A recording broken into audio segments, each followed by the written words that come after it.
Great. Welcome, everybody. My name is Petra Molnar. I'm the Associate Director of the Refugee Law Lab, and it's my pleasure to welcome you to the Sharp Borders event. It's a joint event between the Refugee Law Lab and the Center for Refugee Studies. And we are a group of scholars and lawyers and journalists and filmmakers trying to interrogate issues at the intersection of migration and technology.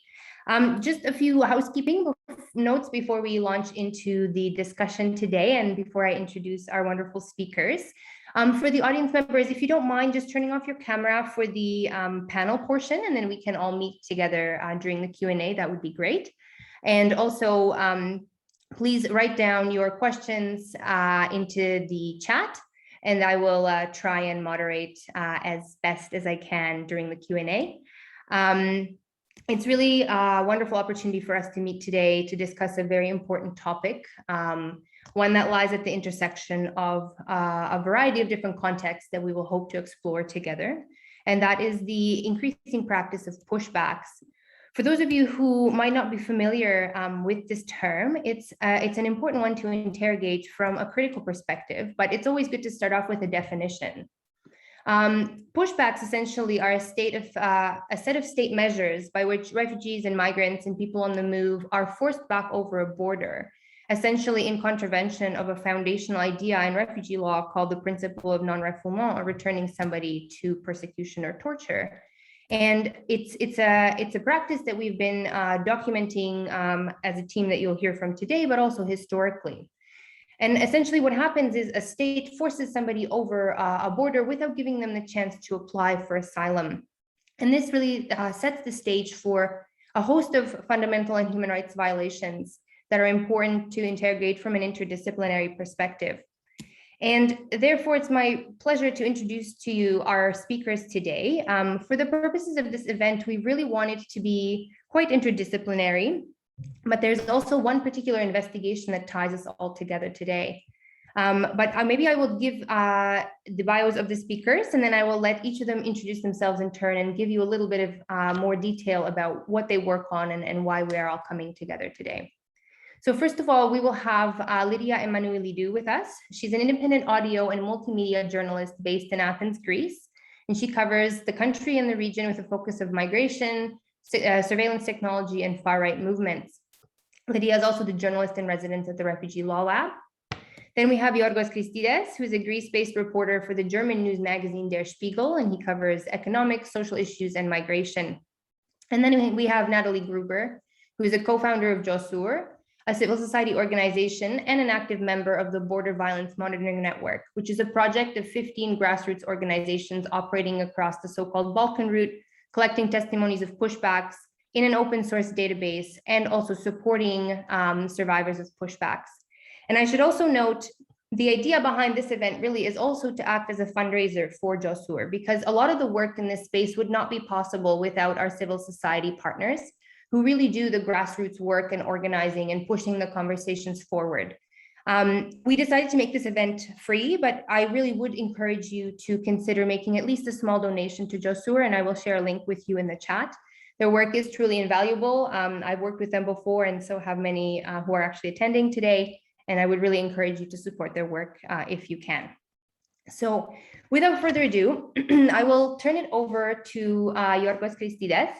Giorgos, would you be able to tell us a little bit about your framing, your position, and how you come to work on these issues of pushbacks? Right. Hello, everyone. Thanks for being here. I'm first, right? Can I be heard or, yeah? Yes. Great, okay. Thank you. For me, migration has been a major part of our work at Der Spiegel as a Greece-based reporter since at least 2016. But most especially after the 2020 crisis at the Evros land border. That's when we decided as a media organization that we should really devote resources and do in-depth investigations on what on earth is happening on external borders in Europe. Lately, we have focused especially on the role and possible implicity of Frontex as well in what is going on in this area. And We have done a lot of work in the past 2 years, both alone as Der Spiegel, but also in collaboration with other international media, including, I don't know, Libération, etc., and other actors like Natalie's Josoor, and with the help of lawyers like Petra, who's infatigable and always working hard to help us. Without whose contributions and help, we wouldn't be able to do our job. So I think we've created some sort of ecosystem, if you like, between media and NGOs and local actors and lawyers and activists and people who are interested in this. And I believe that in the past couple of years, we have documented beyond any reasonable doubt, unless you're blind or you want to hide your head under the how do the ostriches do? What's the expression, Petra? Help me out here. Like you hide your like you know. So I think it's very clear that what's happening at the EU's external border, at least in Greece, thanks to all those people, and I'm really looking forward to talking about our work in detail. If you want, I just want to make a small remark, a final remark. In one of our latest investigations, all the panelists that you can see here, so that will be Natalie Grueber and Petra Molnar and Lydia Emmanouilidou, we all work together in this. And this has been one of the most heartbreaking, but also well-established and well-documented cases, not just of a pushback, but actually of what I would call a kidnapping of people who made it deep inside Greek territory before they were being forced back to Turkey without having an access to asylum. Thanks so much, Giorgos, and thanks for flagging that. Yes, we will indeed be discussing this specific case because it's, I think, a really important way to ground some of the, theoretical and political topics that we talk about in a really specific situation. But before we get to that, I'm going to turn it over to Lydia Emmanouilidou, who is actually also the Refugee Law Lab's new journalist in residence. And I should also note, Lydia and I just got back from the Polish-Belarusian border about an hour and a half ago. So if our remarks are a little bit scattered, it's because we've had a pretty rough couple days. But I really look forward to hearing your thoughts, Lydia. And thanks for being with us today. Yeah, and thank you guys all for coming. It's nice to see some names I recognize on the screen. So I'm Lydia Emmanouilidou. As Petra said, I'm an independent audio journalist based in Athens. At the moment, I've been working primarily in audio for the last 10 years or so, mostly for American public radio, and have been based in Greece, have been focusing on Greece and migration, also more exclusively since the Evros 2020 crisis, if you want to call it that. As Giorgos said, all the panelists here, what brought us together recently was this investigation that we all did about a particularly heartbreaking pushback case that involved 2 children, and I'm looking forward to getting into that. And I should mention, I'm sorry, in addition to being an independent audio reporter, I'm going to be working, and I am working with the Refugee Law Lab as their first ever journalist in residence. So I'll be working alongside Petra and some other colleagues there to look at the intersection of migration and surveillance and migration management technology.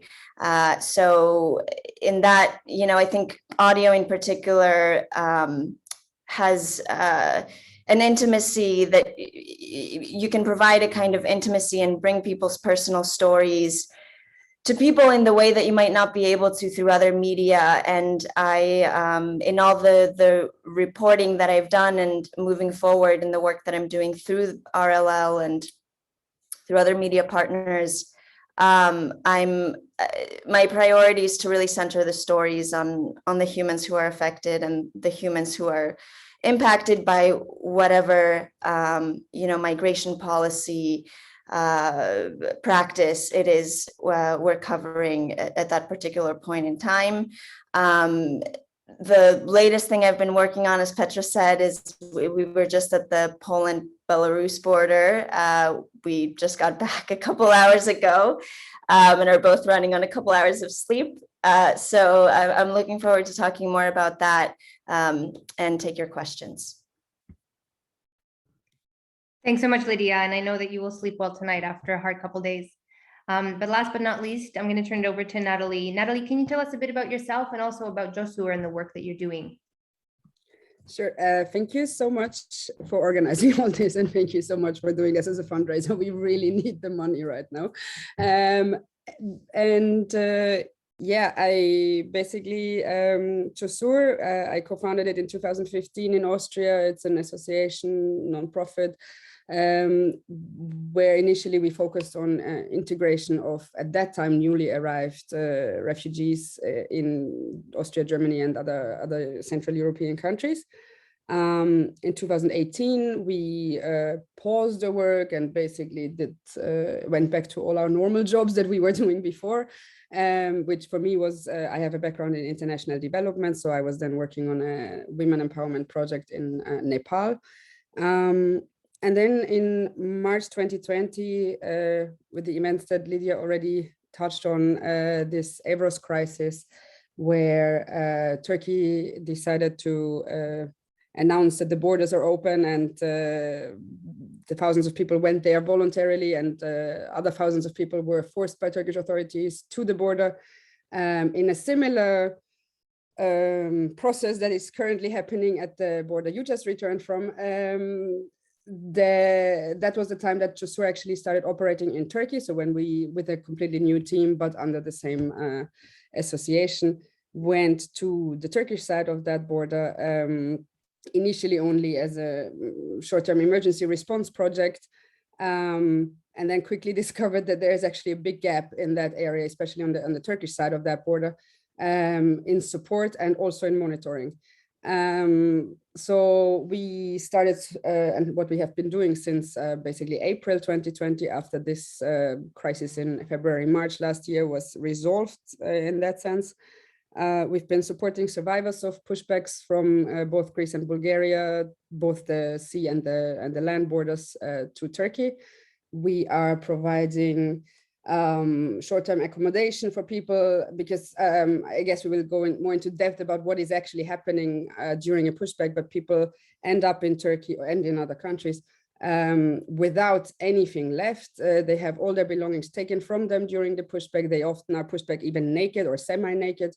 So basically, we provide short-term accommodation for them to just recover from that stress and trauma, and at the same time also plan their next steps.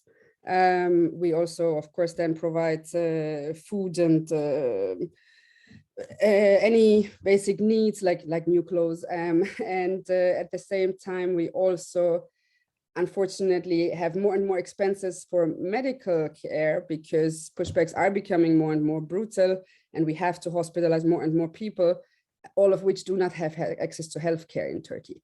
So that is incredibly expensive. And unfortunately, also a project we recently started is focusing on missing people. And we are seeing more and more people go missing, having more reports about people just disappearing, being carried away by the current in the border river, and also dying. So this is basically what we are doing. At the same time, of course, we also, for the monitoring part, always ask people that have just been pushed back if they are willing to give a testimony. If they are, we then take a detailed testimony of their experience, where we try our best to identify the exact locations and perpetrators involved in the pushback, gather as much evidence as possible. And all this we do under the framework of BBMN, which Petra already explained a bit. It's a network of 15 grassroots organizations along the so-called Balkan route. In this case, basically, we have partner organizations in many different countries like Slovenia, Croatia, Serbia, Bosnia, and Greece, and with us in Turkey. We have several working groups in that network. Of course, the main part is the collection of testimonies that we publish in this open source database that anybody can access. We have by now around 1,400 testimonies, if I'm not mistaken, which represents the experience of more than 30,000 people. So it is a lot, it is very systematic, it is occurring on all the different borders. We are focusing on Europe now, but the same procedure is happening in many other parts of the world as well. Yeah, and then what we are trying as the network also is advocate against these violations. We have EU advocacy teams, we have UN advocacy teams, we write submissions, we try our best to basically advocate for the very basic rights of people, sometimes more, sometimes less successfully with the current development, not very successfully, I would say. But I mean, we do have always, like, we have lots of successes in the sense that it is a topic now that the majority, I would say, is aware of, that is being discussed, that is also thanks to all the people that Giorgos mentioned, thanks to journalists, thanks to lawyers, thanks to activists, but also the one thing you did not mention is the people on the move themselves. I think this is a very crucial thing to mention because first of all, with Josoor, the half of our, or more than half of our ground team at the moment here in Turkey are themselves people from the community of people on the move who at some point decided to try, like they were shocked at what they themselves have experienced in their pushbacks and decided to try and do something against it. And then those people, we basically do our best to employ them if we have the money. And basically also we all over Turkey have like small teams of people from the different communities who started community projects, and then we try to support them in their projects, right? Yeah, I think that's maybe a bit more than a brief introduction, but yeah, that's just and it's an important introduction. Thanks, Natalie. I mean, you and your group really are integral to a lot of the conversations that are being had about these topics. And I think it just goes to show that the importance of working from an interdisciplinary perspective is really the only way forward to try and move the conversation in a meaningful way on these issues and centering the lived experiences of people on the move themselves. That is a crucial, important piece to all of this. But I think what's also helpful, particularly for the audience members who might not be super familiar with some of these situations, is to really bring this down to the ground and talk about one specific case that unites actually all four of us. And that is a case that happened earlier this year. If it's okay, Giorgos, I might lob this to you, if you would be able to give us a little bit of a kind of background on what happened, how the investigation unfolded, who some of the key players were, and where it kind of ended up. And then maybe I'll turn it over to you, Lydia, to supplement and also talk about the importance of working from different perspectives, the audio, the reporting, and then also the role of Josoor.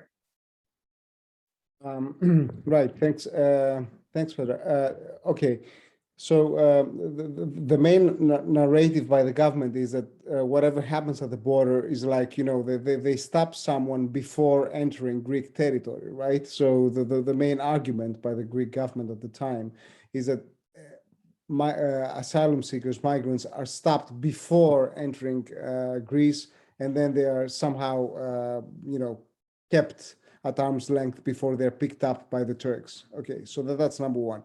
But here we have increasing evidence for quite a while that people are being picked up from deep inside Greek territory.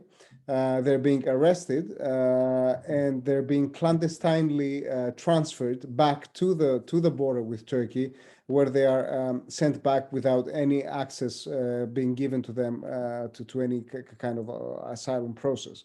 So this has, for me at least, this had been all theoretical until very recently, when I received a call from you that you mentioned that you had heard that a group of Syrian people from the same village had actually crossed Evros to Greece, and what should they do? Me being a bit of naive as I am, my kind of first thought was that since there were two minors with them, the best thing would be to alert the authorities and let them handle with this, right? Obviously, the people there didn't quite accept my view, and then I don't know, when was it? Like a week later, you told me that the group had reached someplace 150 kilometers deep inside the Greek mainland. Me and the uncle of one of the minors, we met in Thessaloniki. I saw his child. We ate together. He described the whole thing. He had videos and photos and stuff like that that proved beyond doubt that the whole team was in Greece, did follow this path within Greece, etc., etc. And then this one of the two minors eventually made it to Athens, and he's now, I think, you know better. He's waiting for an asylum decision. All the rest of the group, in some sort of magical kind of way, in the next 24 hours, they were suddenly resurfaced in Istanbul, right? So unless they kind of decided I don't know, they themselves decided that, oh, it was nice walking for 150 miles in the Greek woods, let's go back to Istanbul. I mean, it's quite obvious what happened. So they testified that how they were apprehended, how they were put into unmarked police vehicles, how they were put into detention center, like police centers, and how they were eventually pushed back to Turkey, where they resurfaced at that time. So what binds us all together is that that you knew about this group and offered some legal advice, that Natalie met the people who were there in Istanbul the day after they were pushed back, and me and Lydia, having actually met the single one of the group who escaped this kind of predicament. We met him both in Thessaloniki and Athens. We interviewed him, so we have like a very comprehensive case of a pushback. So this is not an exception by any standards, but it is something that can be is so well documented. I think it's one of the most well documented cases that we have worked so far. How people are being even some say kidnapped from within the Greek mainland and then thrown back to Turkey without any access to asylum. Thanks, Giorgos. And Lydia, please go ahead. Yeah, and I think one point Giorgos did a great job covering it, but I think one point to underscore is that this group, you know, they made it into Greek territory, and they kept walking, and they tried to avert authorities, specifically because they were afraid that if they were caught, if they presented themselves to authorities, they would be pushed back. And so I think that's a really important point to underscore, that people don't feel that they can, go and present themselves to the authorities to apply for asylum in Greece, particularly in the Evros region, because they are afraid that even if they've made it this far into Greece, they will be pushed back.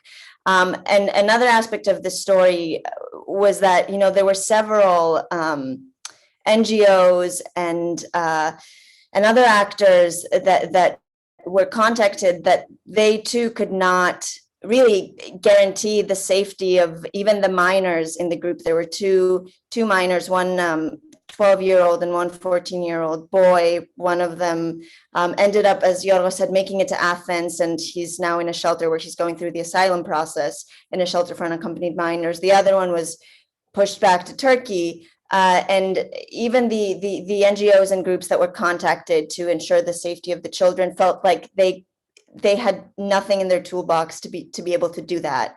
And of course, this gets at some of the, criminalization and that we've seen against not just people on the move, but people who are working to help asylum seekers and refugees, particularly in Greece.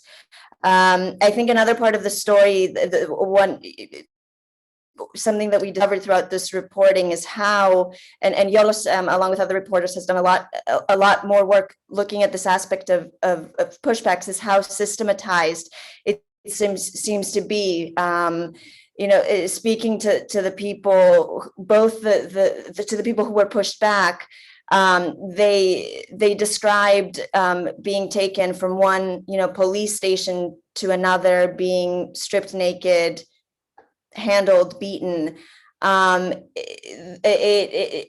Their testimonies reveal a kind of coordination and systematization that I think is important to underscore also.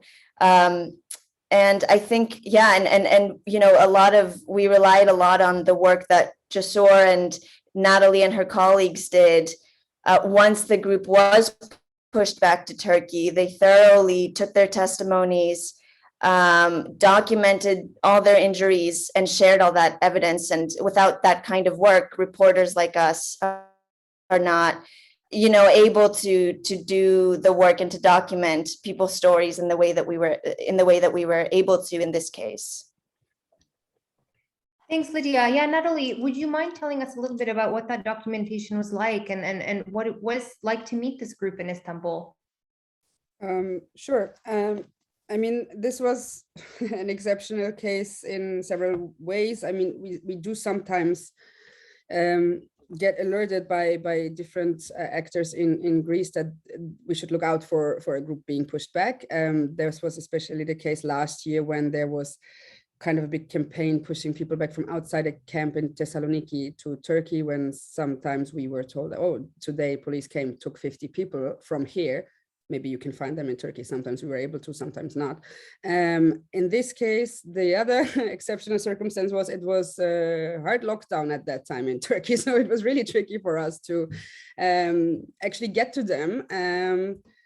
We were able to. And then it's basically the same as in all the other cases, unfortunately. This you go to this house where you have, I don't know, and numerous families living in a small place without heating, without, I don't know, any basic amenities. And then with this group specifically, I felt like there was so much shock. And I think, I mean, it always depends on, do people know about border violence before they attempt? Is it the first attempt? Did they try several times? How like the level of trauma they have from this pushback? But in this case, I feel it was a bit more severe than usually. And I believe that might actually be because so many actors were alerted of them being in Greece. And I think that maybe this also had an impact on them in the sense that like they've sensed this general helplessness and powerlessness that everybody who is trying to work on preventing that is experiencing. Also, what made it quite, like, actually this was a really emotional testimony for me and our translator, who is a great Syrian guy who's been working with us for more than a year now. And so we are all used to this, like, right, we take, I don't know how many hundreds of testimonies a year. And what happened here was a bit more like, sometimes people feel like they have to justify why they attempted or why they are trying to get to Europe. We never ask for that, but sometimes people just start telling us this. And there was this moment where one of the adults in the group said that, like, explained that they were living in Lebanon. They moved there after a massacre in their city. They moved to Lebanon and they tried to build a life there. But when his second child died of malnutrition, they decided to leave. And when he was saying this, this is something that you are not, like, we are unfortunately hardened, a bit jaded with hearing all these reports about pushbacks, but then this unexpected, really tragic part of their story comes out. And when he said that, one of the other adults started crying. Our translator was like, shit, sorry, I need a minute before I can translate this, trying to hold back the tears. And in the end, we couldn't, like, we were just sitting there, all of us crying together. And that was like a bit of a bonding experience also in the end. But yeah, so basically, it was as horrible as all the other stories, with a bit more of a shock element, I think, because I don't know how many, like there were dozens of actors are alerted of that, and none of them could do anything about it. And I just wanted to say, when you were talking about people being afraid of approaching authorities in Greece, we actually since then, this was early September, we had another case where one group member of a transit group got seriously ill in the forest in Greece. He was left behind by his group, and then another group that had nothing to do with him found him in the forest, basically slowly dying, and they decided to, all four of them, carrying him on their backs, taking them to police, presented themselves to police saying this guy needs medical care, hoping they would actually bring him to a hospital. Instead, they took the whole group to the border, pushed them back, not even to Turkey, but to an island in the river, where they stayed for 5 days because border guards on both sides of the border did not allow them to cross. And this man eventually ended up dying on this island. So this is what's happening basically every day. And sometimes we are able to document it quite well. Sometimes we are able to prove people were in Greece. Most of the time, that's not even possible. Thank you for sharing that, Natalie. And I think you really encapsulated a lot of the complications that are present when trying to assist people who are crossing and who are in need of legal help, of civil society help, of medical help. And yet, as borders are sharpening around the world, it becomes increasingly difficult to be able to do our jobs. And that is incredibly difficult on people who also work in this space. So really appreciate all the work that you're doing. I'm just going to zoom out actually, and perhaps we can broaden the discussion, because we have been talking about one specific case in Greece, one that affected all four of us quite deeply. But of course, this is one case of thousands, and not just in Greece. As I mentioned before, for example, Lydia and I were just at the Polish-Belarusian border, and pushbacks are systematized there now for a number of months. Of course, pushbacks have been happening for years, and this is a historical practice that has been endemic to Fortress Europe and other contexts as well. But there has been this, perhaps intensification is the right word to describe it, or perhaps more attention being paid to what is happening. But I would like to get at some of the kind of forces that are enabling why certain states feel kind of empowered to be able to crack down on migration in these violent, sharp ways. And also perhaps to situate it and to bring in the tech angle, since we are the Refugee Law Lab, and I in particular look at surveillance and securitization of the border, and trying to understand how new technologies are also making it more difficult for people on the move to claim asylum, and how they're weaponized against people who have a right to seek asylum. So I'm wondering, Lydia, if you are able to, and please only share as much as you feel comfortable with, would you be able to tell us a little bit about some of our recent experiences in Poland, and how you see this fitting into this broader conversation around pushbacks?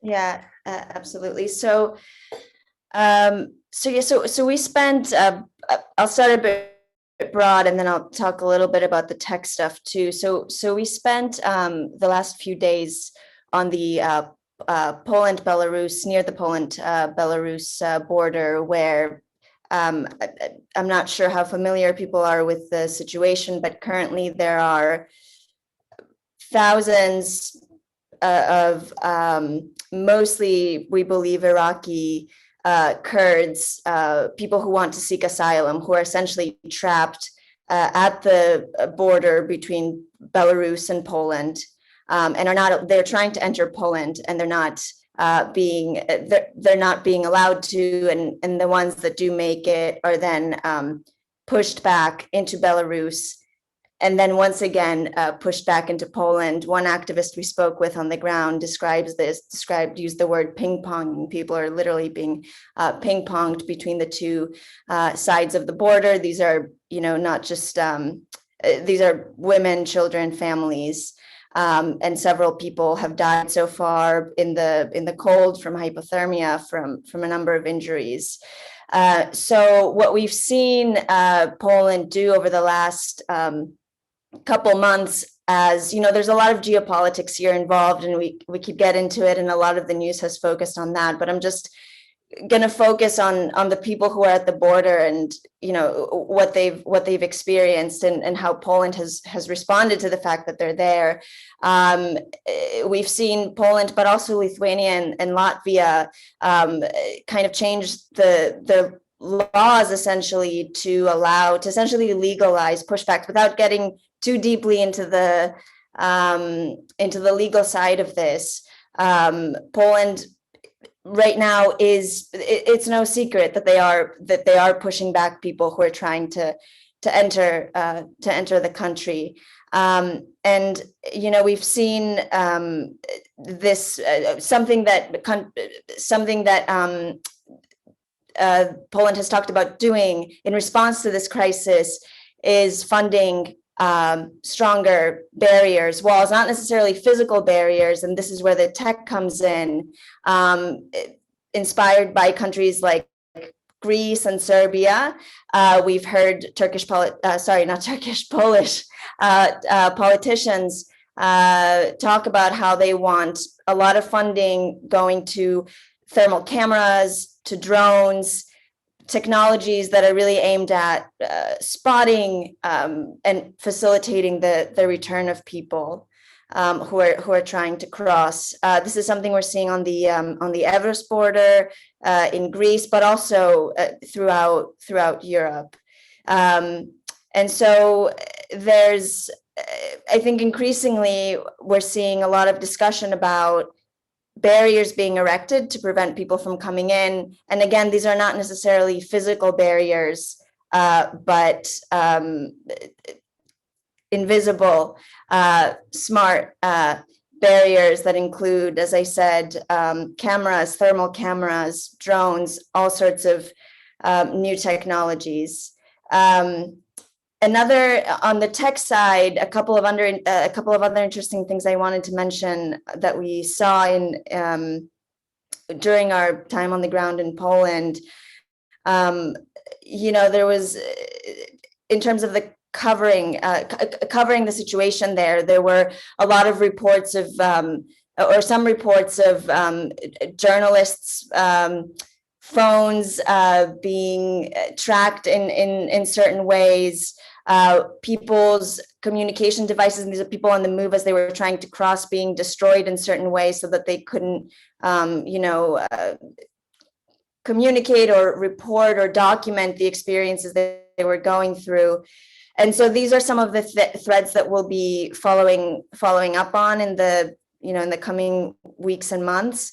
And particularly looking at some of the technologies. And these are, by the way, there's a lot of money coming from the EU to fund some of these new tech-powered border walls. So this is one thing that we'll be looking at in the coming weeks. Thanks, Lydia. And can you also talk a little bit about that text message that we all got as we approached the border? Because I think it's an interesting piece to this too, how it's really closing the space for monitoring, for lawyers, for journalists to even make it close to the issues as they're happening. Yeah, so I mean, as some of you might already know, right now the border area, there's basically a 3-kilometer restricted zone on the Polish side, and no media. And this is a border that runs hundreds of kilometers, I think 400 in total. And journalists could not just journalists, but aid groups, activists could not access this area. So for one, it was really hard. We were on the ground. We were a stone's throw away from the border, from where people were. But we could not access it. There were police checks, army checks, checkpoints throughout the area, and every time we would try to approach, we would be stopped. They would, ask for our documents. Often they would want to see in our trunk. As we approached the border, the first time when we were driving from Warsaw towards the Belarus border, everyone in our car received this text that was, from what I understand, targeting. This is an automated text that goes out to all foreign, so non-Polish cell phone numbers that approach the border. It's not really intended for people on, on the Polish side of the border. It's intended for the asylum seekers, the migrants on the Belarus side. And it basically said, go back. Don't come to Poland. The Belarusian government has told you lies. And then a couple of days ago, we received another one as we were approaching the border that said something along the lines of, you will not be able to make it to Germany if you try to cross, because a lot of people seem to be under the impression that either they can enter Germany immediately through Belarus when they're coming into Poland, or that it will be quite, these are things that some people are told that it will be easier than it actually is to reach Germany. So this is kind of this is a deterrence method that the Polish authorities are trying to use. But one of the things we want to look into is these kinds of sorry?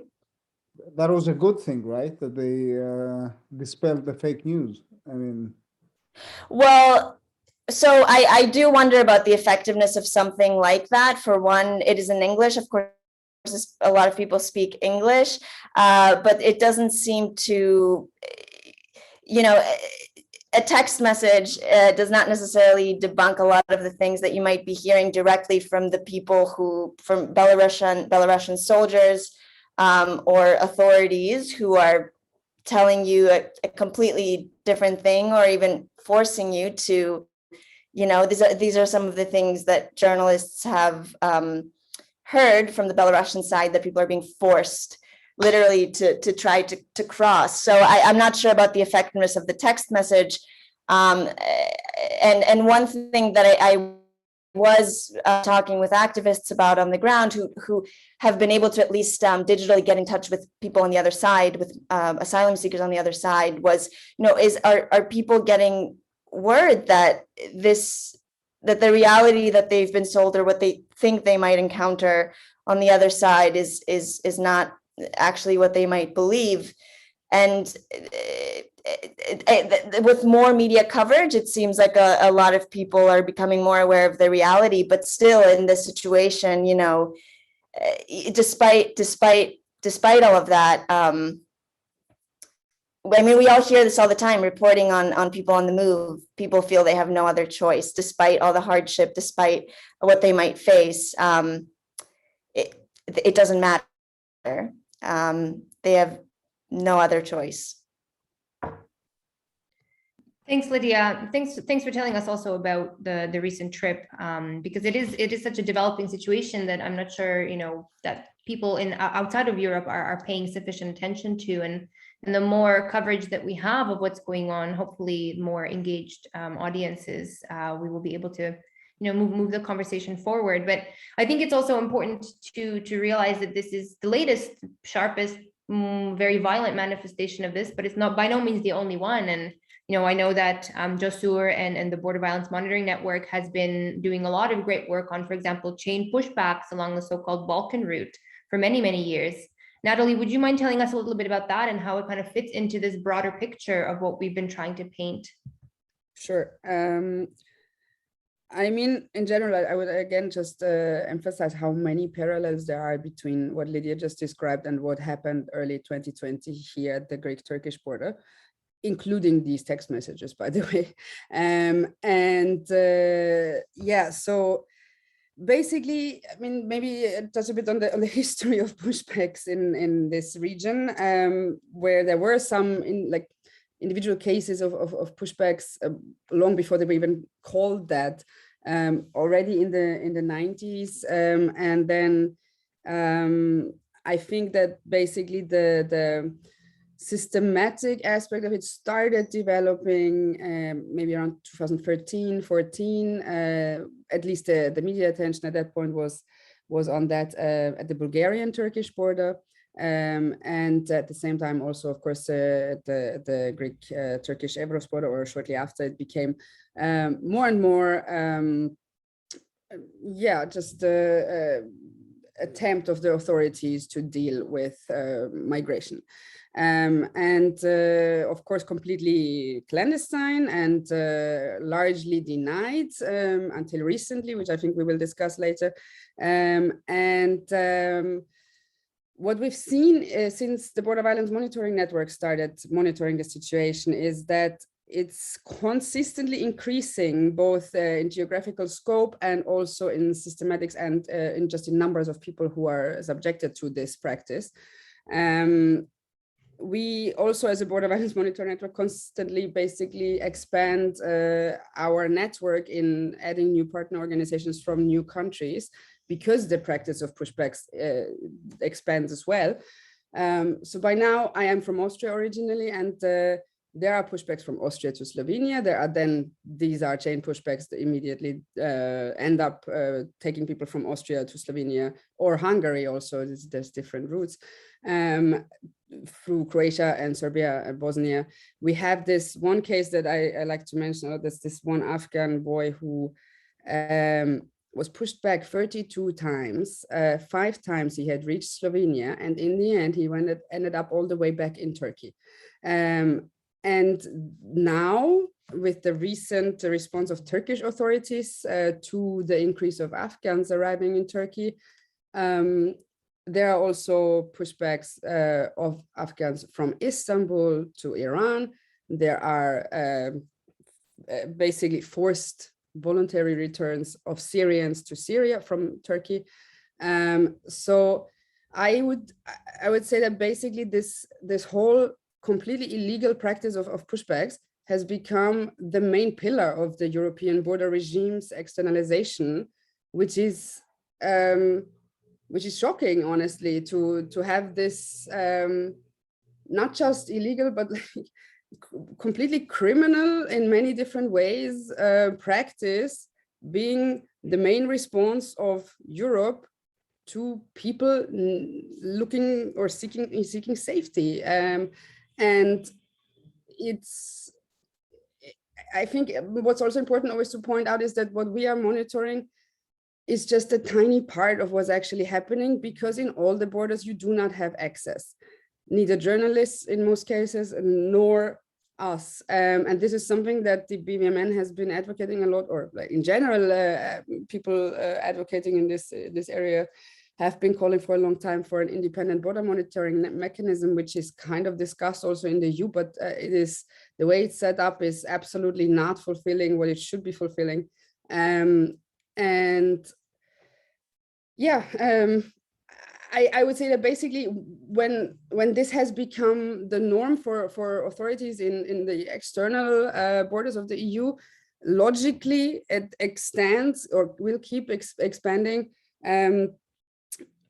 to all the borders, because all of the countries in Europe don't really have an answer, don't really have a response to, don't have a policy on migration other than externalization and deterrence. Yeah, I think we will see much worse in the next few years also. Thanks, Natalie. Giorgos, do you want to add anything to this broad picture?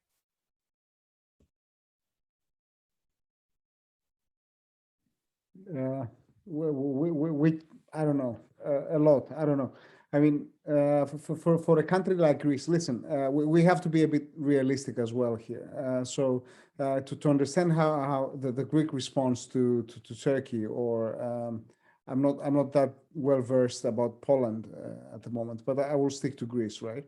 So in order to understand this, events like what happened in Evros cannot be separated from what 95% of Greeks perceive as a hostile action by a hostile country at a very militarized border, which has been militarized for the past, I don't know, century or so, you know.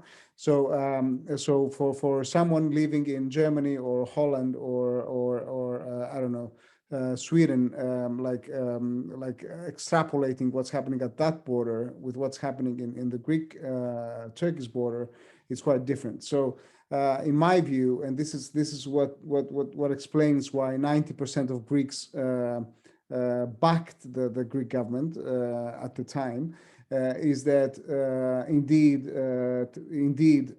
Turkey is seen as a hostile actor, which is using or can always use migration flows as leverage.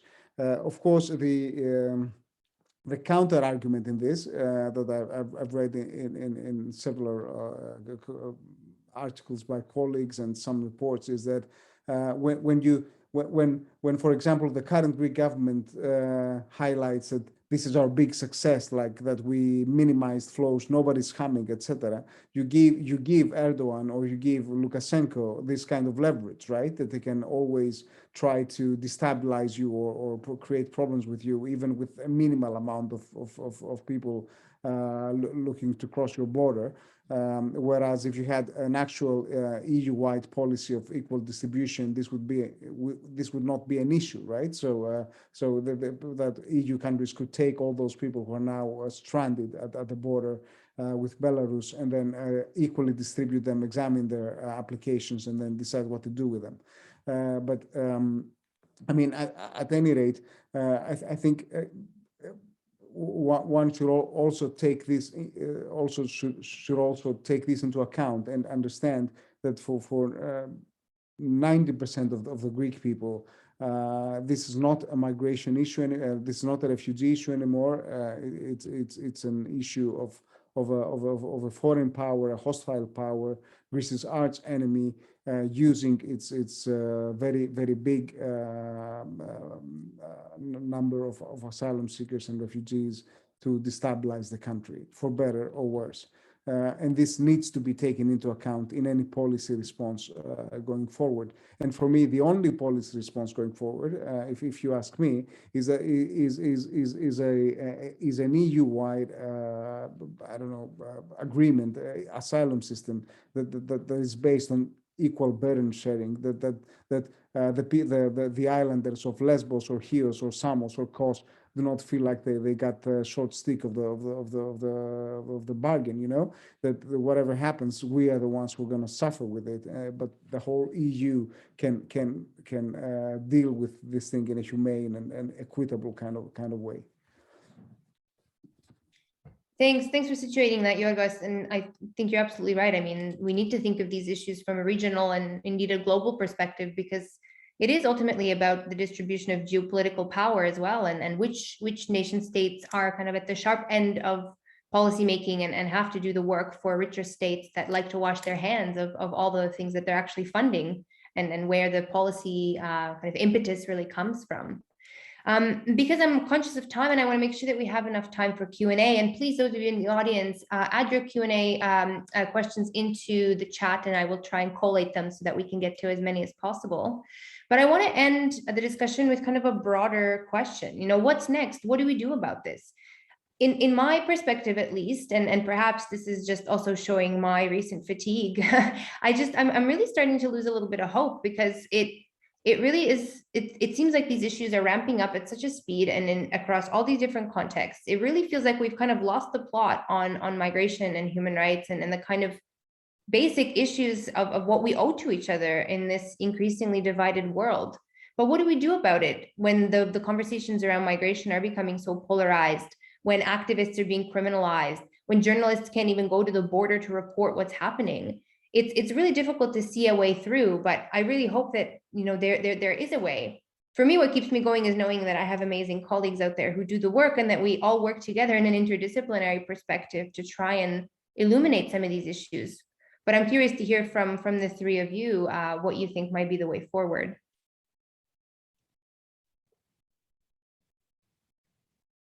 Lydia, do you want to take a crack at it first?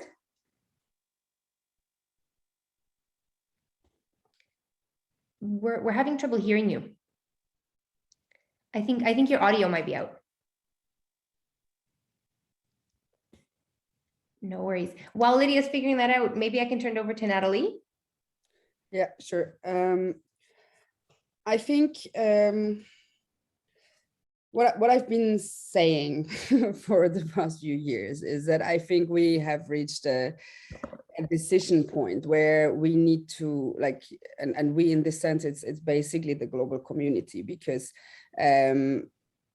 as I said earlier, this is not Europe specific. I think the focus on Europe is justified in several ways, but it is not unique to Europe. It's happening in Southeast Asia. It's happening in Central America. It's thanks to the EU also happening in Northern Africa and so on. Yeah, so that's what my point was the last few years, that I think we're approaching a decision point where we have a choice to either find a humane way to deal with the fact that people are and have always been migrating, especially for those who are not migrating on their own will, but because they are displaced forcefully for various reasons. And we have to find that soon, because when you look at climate change and what that will impact when it comes to migration, what we are seeing now is like the numbers of people globally displaced is nothing compared to what we will see in a few decades.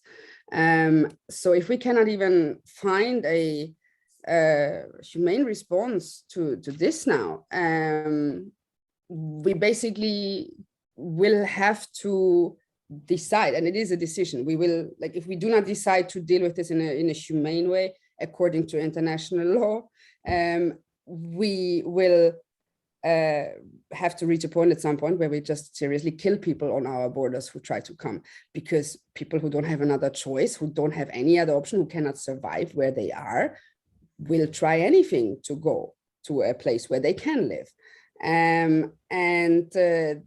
The impact of that, what you already touched on also with the criminalization, we have 2 criminal cases in Greece at the moment. More than half of our partner organizations in the Border Violence Monitoring Network are being criminalized in many different countries. Of course, all the search and rescue organizations are heavily criminalized. Increasingly, also journalists are being criminalized. Journalists who are working on this field. And so what we can see already now is that this impacts not just people at the borders. This has huge consequences for the rule of law in our own countries, for our own citizens. This has huge consequences for our democracy, frankly, and it has also big consequences, I think, for ourselves, like collective psychological consequences, when we are getting so hardened and so used to such brutality. And as I started saying, this is what I used to say in the last few years. To be honest, I feel like we are losing that fight at the moment, and we are going to this direction where we will do anything to keep people out, including the most brutal things you can imagine. Yeah, it's really hard to see that, especially the criminalization aspect. And I just shared a link for those of you who are interested. There's a trial happening this week on the island of Lesbos that might be, it's very relevant to this discussion too. Lydia, do we have you back? Do you want to add anything? Can you hear me now? Yes. Okay, great. Yeah, I mean, personally, I'm also not feeling particularly optimistic about the situation. But as a journalist, the best thing I can do is to continue to cover these stories and to really center them around the people who are experiencing some of these brutal policies. I think one thing that's been interesting, particularly over the last week here in Greece, people might have seen this very heated exchange between a Dutch journalist and the Greek Prime Minister Mitsotakis at a press conference, I think last week, when she was in a way that he's not usually asked, very directly asked about pushbacks and when he will stop lying about them. And of course, there's the conversation that's followed has been problematic in all sorts of ways, and this journalist has been torn apart in the Greek media. But I found myself hearing from Greek family. I'm Greek American. If I didn't already mention, I have much of my family is here in Greece. Hearing from Greek family that I never asking me about, pushbacks and this whole issue and the question around it in a way I haven't before. So that was a moment of a tiny bit of optimism where I felt like this was entering. This discussion was entering a little bit more of the mainstream in a way that I personally haven't seen in the year and a half or so that I've been here. But yeah, I think for me as a journalist, my job and the best thing I can do right now is to continue to cover these stories. Thanks, Lydia. Yeah, and I remember just when the whole situation with the journalist that you mentioned was happening, I was in a taxi here and I heard it kind of on just a basic Greek radio show. They were talking about pushbacks. I mean, that is something I think to really take heart in, the fact that these conversations are being had at different levels that perhaps we were not able to kind of penetrate or tap into before. Giorgos, I'm curious to hear what you think. Where do you think this is all going, and what can we do about this?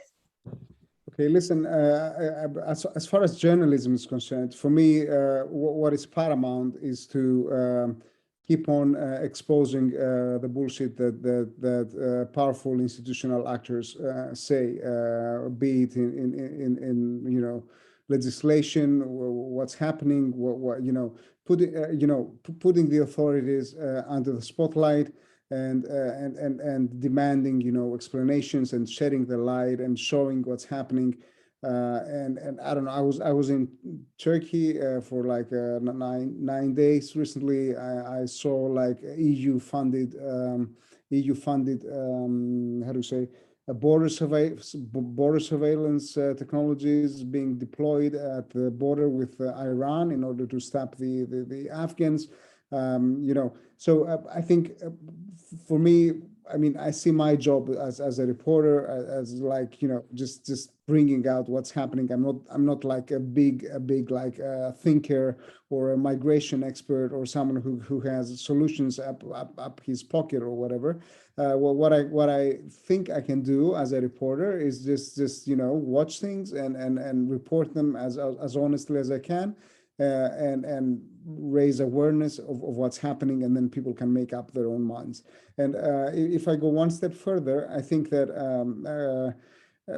I will be even more radical than some might expect me to be. I mean, what I think is the ultimate solution is like you need some kind of, I don't know, like a universal basic income, some sort of mechanism that doesn't make people feel desperate enough to take those routes in order to reach like Greece or Italy or whatever, because I mean, what I'm trying to explain to my fellow Greeks is that you have to be really, really desperate to just attempt leaving even Afghanistan to go to Greece, right? Because for so many people, it says that's very simple decision, that I'm poor in Afghanistan. I've heard that, I don't know, in Athens, I can sell some gyros and feta and I'm going to be very rich or whatever. It's not that easy. I mean, even taking the fucking boat, sorry for the expression, even taking the fucking boat, sorry, again, I did it again, right? Sorry, even taking the boat from the Turkish coast to the island, it can be pretty damn spooky. Once we were there, inside, we were in an unsinkable boat, followed by the Navy, by the Coast Guard, and there was some rough seas and whatever, and we were really spooked, man. I mean, it was a really spooky experience. So it's not like the easiest thing in the world that you take like all your children and then you just go onto this boat. You have to have a reason, so maybe it's better to focus in the long term, or I don't know, in the immediate term, in not having those bloody reasons for them to do this, so I don't know. I'm in the long term, in the long run, I think there should be some massive kind of redistribution of wealth among the world, and some sort of keeping people there, being giving them opportunities to stay there. And then on the immediate kind of immediately that we should, as a European Union, for example, it makes me so pissed now about Poland. This is the part that we're being recorded, right? Yeah, or whatever. I mean, well, for Poland, for example, for so many years, they have literally offered zero assistance to any frontline country, right? And now it makes me so pissed that they're willing to, ask NATO to intervene, and the UN, and I don't know, they're asking for help, and they're asking for military, and blah blah blah blah blah blah blah. Before that they were quite confident, quite all right with saying that, oh, it's fine, the Greeks and the Italians, it's a shitty geography location that they found themselves in, So, I mean, this total lack of kind of a common European solution that some are fighting for, this is really infuriating, because we are 500 million kind of continent, and we can easily take on this kind of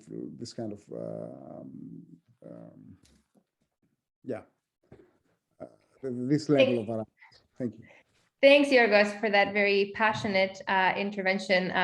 We might have to bleep out a few words here and there. I'm joking, but I really appreciated what you alluded to, because you're absolutely right. I mean, these issues are much deeper than individual country responses. We really are talking about the foundational issues that compel people to migrate in the first place. And it's really mind-boggling to me that it even needs to be said, like the foundational idea that nobody wants to be a refugee, right? I mean, this is, I can't even believe that we even have to have these kind of conversations, and yet all across the world, things are just becoming sharper and sharper and more violent. I do notice that we have some questions in the chat. So I will, oh, and sorry, Natalie, I just noticed you unmuting. Do you want to add anything? I just wanted to add something quickly, because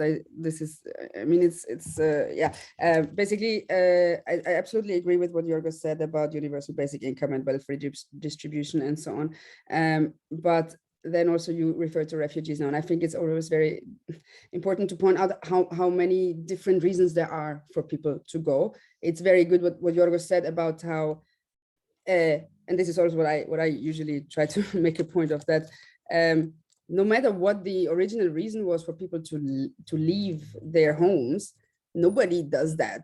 Nobody takes on this journey of desperation and violence from border to border to border, if they had any other choice, basically.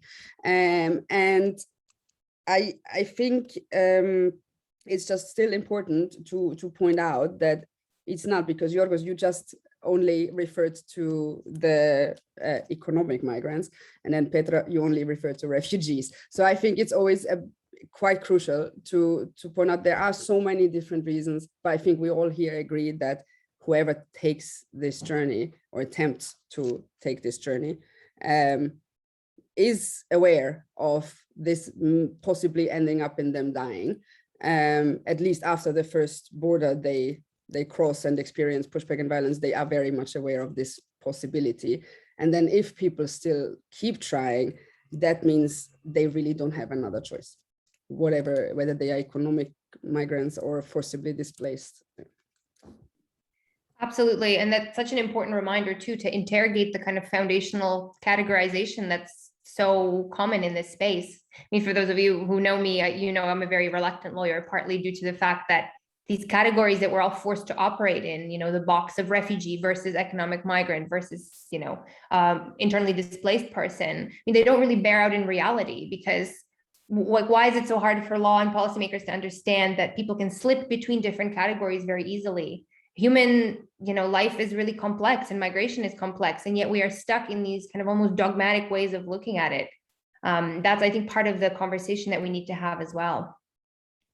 We do have one question about whether there are any current debates in the EU regarding sanctions for the criminal acts of these pushbacks and the criminalization of refugees. I don't know if anybody wants to take a crack at it. Go ahead. Sanctions, as for example against Greece, right? For pushbacks or whatever. Yeah, okay. This is very hard to do. There is some debate in Brussels that there is this infringement procedure where Brussels can go against EU member states when they violate EU treaties and stuff like that. This has not been decided yet. It would be it would be very powerful symbolically if it happened. But you should need to understand that the EU is very torn, and there's a lot of clashes, and it's a kind of gigantic animal that doesn't move very fast, doesn't act very fast, doesn't act very decisively. There's various actors, and so I wouldn't expect something very quickly out of it. But there are cases which are pending in courts, both domestic and international, yeah, we'll have to see. Yeah. I would like to add something to that also, because of course, this is one of the main things we are trying to push for in our advocacy work. The thing is that, as Giorgos said, there are different camps in all of the EU institutions. They are having large discussions, actually fights between each other. And for example, what I know, it would be the European Commission to actually, they also have other tools. They could also withdraw funding, or like not withdraw, but yeah, like they could also put some economic sanctions in that sense. But with the infringement, I don't think that we will see that happen. And that's because one of the camps in the European Commission is just simply against it, and the camp that is for it, they have this experience with Hungary where they tried to do that, and it basically failed dramatically, and they literally, like, one of them actually, someone from the European Commission told me literally, this would be like the last resort we have. We don't have anything other than this, anything more powerful or stronger than the infringement procedure. And they are still shocked with how it failed colossally with Hungary. And so therefore, I am quite sure that this will not happen anytime soon. Yeah, basically. Great, thanks both. We have another question of a somewhat legal nature. Do you think we are going to see some plans to scrap the Refugee Convention in the future? I have some thoughts about it, but I'll leave that till the end. I can also take this, but I don't want to be talking all the time.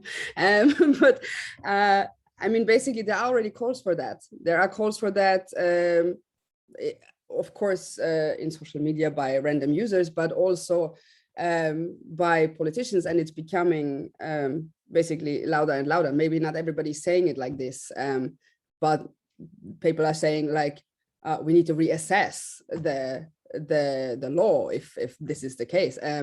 And this has been also our biggest fear for a long time, that pushbacks will be legalized, which means, like, this will only be possible. I mean, Petra, maybe you should actually explain this as the lawyer here, but this would only be possible by changing the EU treaties. And I don't know exactly how legally it would work with the EU member states having ratified the Geneva Conventions and protocols and everything, where this principle of non-refoulement is enshrined. I don't know, maybe Petra, you want to touch on this, but basically the legalization of pushbacks is one of the biggest fears, and I feel we are fast approaching that moment where actually, and especially also now in the Polish context, again, this is a loud call.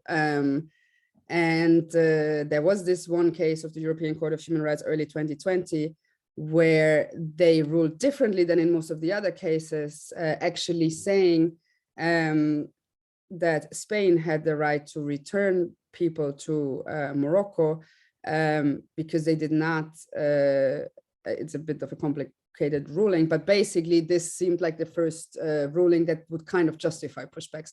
And sorry, Natalie, but the Greek judge who was presiding at this, he went to Athens at some point and said, this has nothing to do with Greece. Yeah, I know. I mean, the same argument is being used by the Greek government as well. I heard it last night on live TV by the migration minister. This what you mentioned, the Spain. Totally. I'm not saying, I'm saying this was a very unique ruling. It's a very complex ruling, but it was still the first time where it was not like this is absolutely illegal in any case. So I feel like this was just a sign that it is also being like maybe that the interpretation of the laws might also change a bit. Yeah.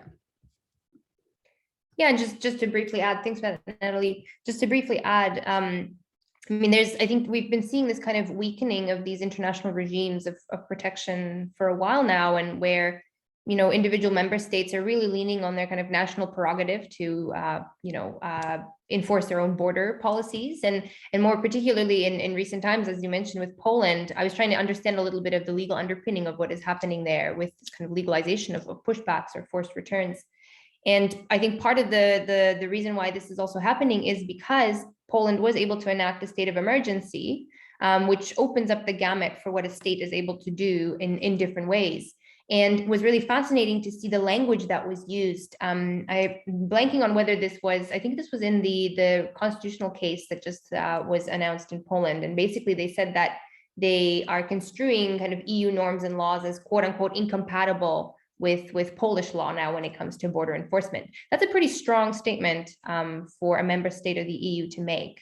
And I'm curious to see how this is then going to precipitate other member states and kind of open up the gamut of possibility there, because that's sometimes how it works in the EU, at least. You know, you have a state that decides something and then other states kind of follow. We saw something similar with Denmark deciding to designate Syria as a so-called safe country for refugees, and then kind of Greece learning from that and following suit. It's a fascinating way that these kind of power dynamics play out in the EU space. We have a question to bring it back to some of the technology. You were all discussing looking into how the EU is funding local police forces with technology of surveillance. Can you talk a little bit about where you are looking for that and how in terms of your methodology? And is there anything that you found so far that has surprised you, or are there any trends you have noticed? Lydia, would you want to take this one? Yeah, I can take this one.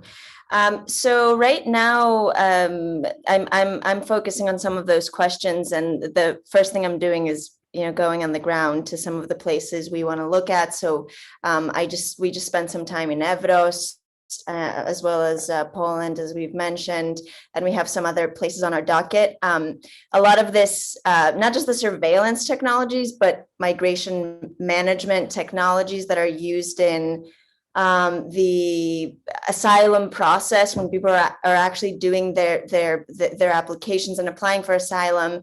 There's a lot of automated decision making that's being introduced into the process that we want to look at as well. So it's not just the surveillance, but the migration management aspect of it too. I think, as I said, the first step is to be able to be on the ground and to see how much of that is visible, to talk to people in these communities we want to explore on the ground and understand how these technologies are being used.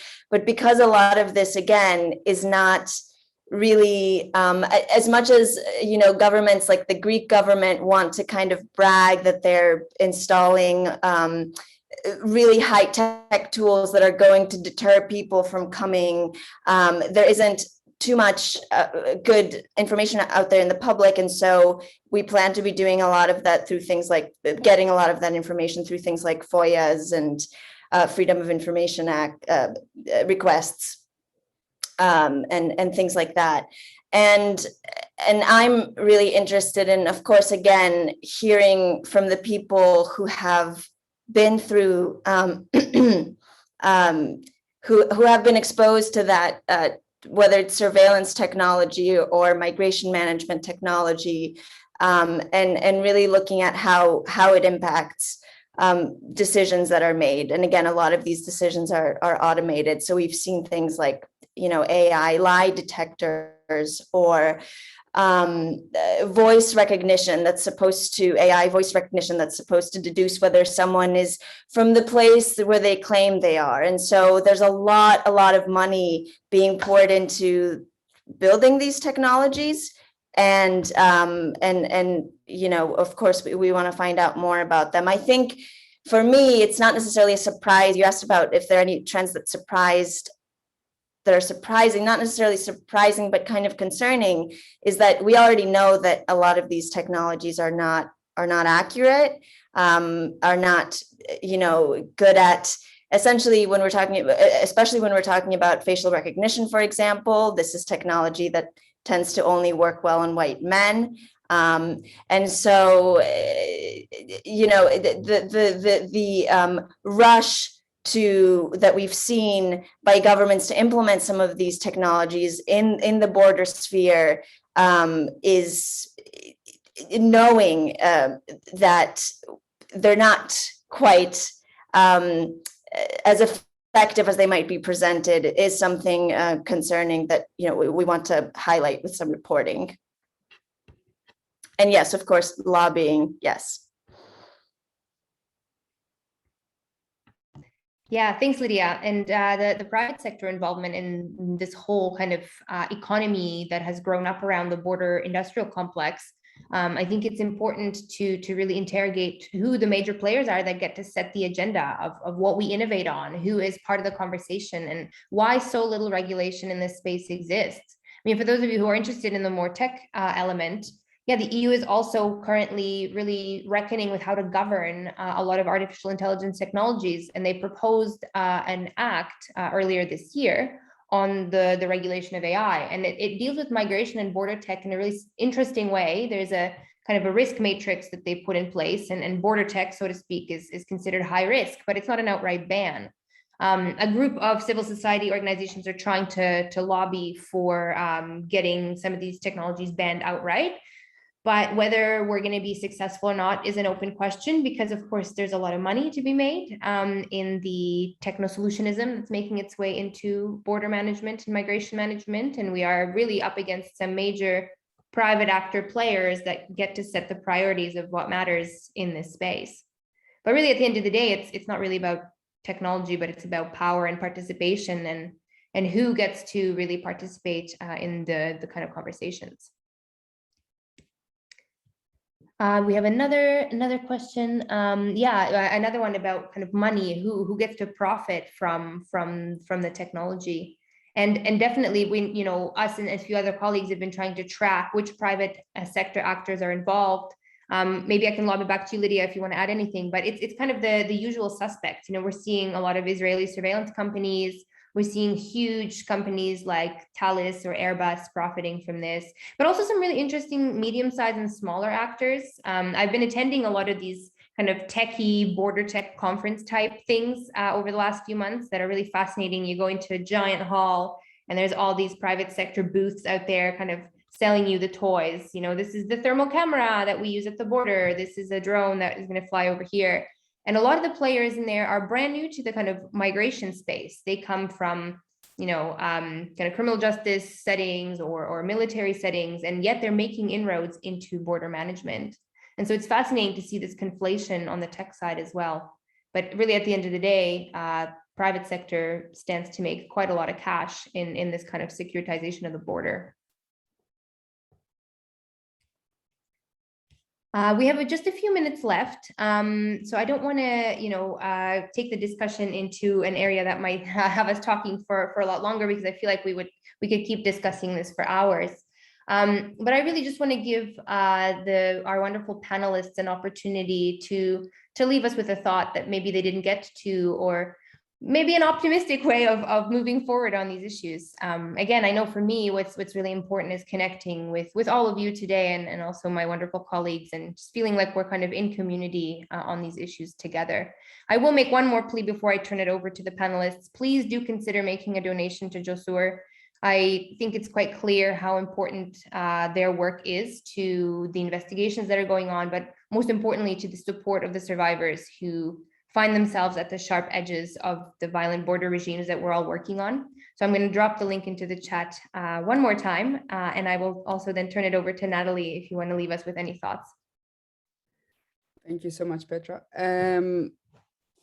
I would just quickly like to say something about this interesting question that was posted here about how people on the move are using technology. I just want to say that, of course, it is very crucial also for people on the move to for example, document where they are, what is happening, to take videos of pushbacks. Like, and this is also what then again journalists and us also rely on, is both to verify and also to see what is happening. So that's crucial. And then somebody actually is here in the audience who recently made a very good point in one of these tech community gatherings, that it's also very interesting in which cases technology is on purpose not being used when it would actually be for the benefit of people on the move. But yeah, that's just this one last comment on that question. I personally, I think what I like to say when I'm being asked for like one last thought here, I think I learned a lot. I learned so much in these 1.5 or almost 2 years actually now that I've been working in this field. And I think the most important thing I learned is that anybody who is passionate about anything, politically, social issues, I don't know, actually can have a lot of impact. Like I said, we are losing the fight right now, yes, but at the same time, I'm seeing that people coming together from diverse backgrounds, both within our organization, within the network, but also in this constellation we have here, I think that most people are not aware of how much impact they can have if they just become active. So I would really like to leave people with the thought of actually saying, like, you just have to, like, it seems impossible to change things, but I think if you just take one step into the direction that interests you, that you are passionate about, and that you care about, that will lead to the next step. And at some point, very quickly, if you are in the right place at the right time or working on the right thing, you can actually reach a level where suddenly you are speaking to high-level politicians, where suddenly you are, I don't know, like see that your voice is being heard and that you can contribute to where we are going as a collective society. Yeah. Beautifully said, Natalie. Thanks. Giorgos, do you want to add anything? Yeah, just a couple of things. First of all, I also agree that you can change things, and for my business, sometimes we really get frustrated by our inability to do so. But sometimes, you know, when the reporting is good, when there's a lot of actors collaborating, where the media are independent and are doing their job, you can see things change. Because if you consider how, for example, Frontex was operating like a year ago and how things are now, you know, they have fundamental rights monitors. They have like I mean the whole fundamental rights are part of their culture. There has been scrutiny groups. Their funding has been stalled until they solve those issues and stuff like that. You can make a difference if you care. So my final appeal to everyone involved. I know everyone. I mean, 99.99% of the people who are now with us already have this in mind. But I mean, if they can spread the word, I mean, what's important for me is to like find like media outlets and NGOs and other actors who are really worth your buck, you know, and can make a difference and can actually do stuff because in order to expose things, in order to record things, in order to provide help, this is an expensive endeavor, right? So for you or Lydia to go to Poland, or for me to travel around the world, or for Natalie to support victims of pushbacks in Turkey and stuff like that, this does not come cheap. You know, you need resources, you need backing, and you need to be independent of actors. So it's very important for me, for everyone, to like spot those people, like support them, give them the means to do that, pay for something, pay for a subscription for a newspaper that they care about or they think they're doing a good job, pay for an NGO that they believe in, pay for what they or get involved in this kind of thing. And this is for me absolutely necessary. Not just, you know, scroll the web, watch like TikTok and stuff like that, and then go to bed, you know. That's my only my final appeal. Not to the participants again, who anyway the people I know at least are kind of in the same spirit, I suppose. But yeah, thanks a lot for this. Thanks. And last word to you, Lydia.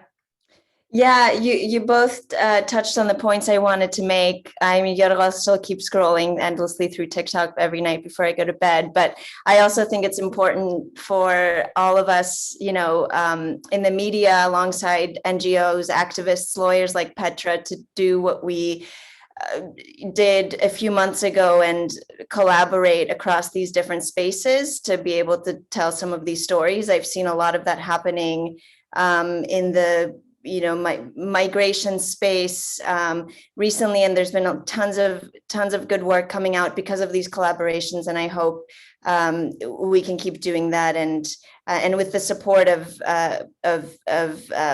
monetary and other support of people who appreciate that kind of coverage and work. And that's it.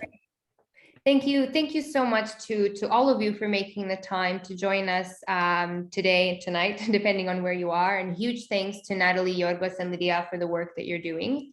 And also big thanks to the Refugee Law Lab and the Center for Refugee Studies for giving a lot of us a home to do this kind of work. It's hard out there, and we really wouldn't be able to do this without the support of Sean Rehag and Michelle Millard, and also our colleague Kenya Jade Pinto and others. So thanks a lot for giving us a home.